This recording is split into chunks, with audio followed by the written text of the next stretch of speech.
अनन्या 8 साल बाद अपने पुराने घर वापस आई थी। पापा के गुजर जाने के बाद माँ अकेली रहती थी। घर वही था, दीवारें वही, घड़ी की टिक टिक भी वही। बस एक चीज अलग थी, ऊपर वाला कमरा। वही कमरा जो बचपन से हमेशा बंद रहता था।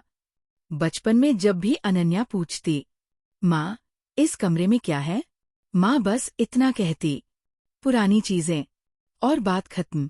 लेकिन इस बार पता नहीं क्यों, उस बंद दरवाजे को देखकर अनन्या को अजीब बेचैनी होने लगी, जैसे उसके पीछे कोई जवाब था।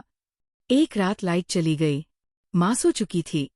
अनन्या पानी लेने उठी, तभी ठक ठक ऊपर से आवाज आई। उसका दिल रुक गया।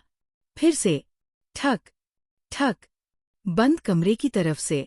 उसने सोचा शायद हवा होगी, लेकिन घर की सारी खिड़कियां बंद थीं।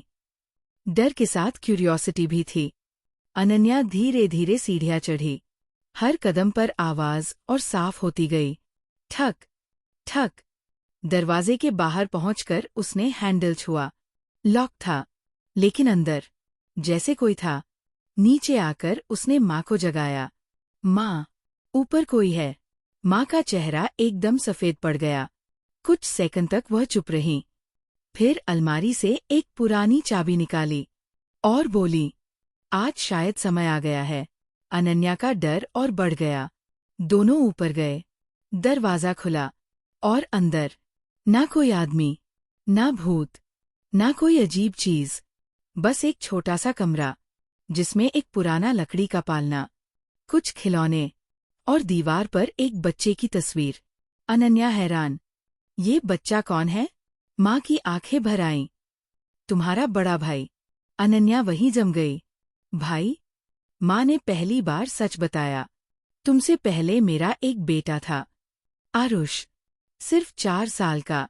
एक रात इसी कमरे में खेलते वक्त वो खिड़की से गिर गया। सन्नाटा। उस दिन के बाद तुम्हारे पापा ने ये कमरा बंद कर दिया।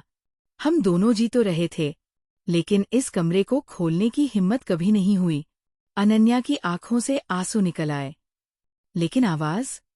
माँ धीरे से पालने के पास गई। उसके नीचे एक पुराना खिलौना ट्रेन पड़ा था, जो हल्की हवा से दीवार से टकरा रहा था। ठक ठक, अनन्या रो पड़ी।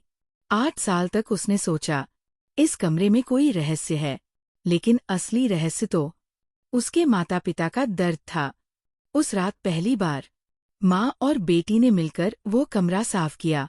ना किसी भूत को आजाद किया, ना किसी रहस्य को, बस एक पुराने दर्द को।